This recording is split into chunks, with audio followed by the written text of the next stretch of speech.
Umpisa na ang tag-ulan ayon sa Pag-asa.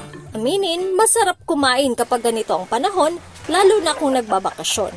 At para sa mga pampalamig, marami ang pagpipilian sa snack house na ito sa Naga City. May ice cream, floats, at ang bago nilang Bubble Waffle Sundae. What you see is what you get. Yung sa ice cream po kasi nila ma'am, hindi po siya nakakasawa, kaya masarap balik-balikan. Kung feel mo naman maging pansamantalang Korean, ang shop na ito sa Mayon Avenue ang pasyalan.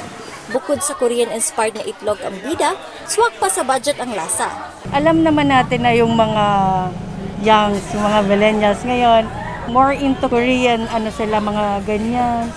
So, naisipan namin, let's get Korean egg sandwich. Sa mga adventurous pagdating sa pagkain, dito sa Rosal Street, Naga City Subdivision, may matatagpo ang exotic.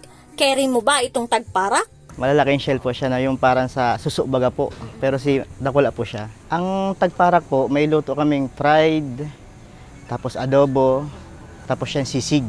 Pero ano-ano man ang pagkain sa lamesa, wala nang masasarap pa kung may kasalong kapamilya, kaibigan o katropa. Marge Serico, CSN.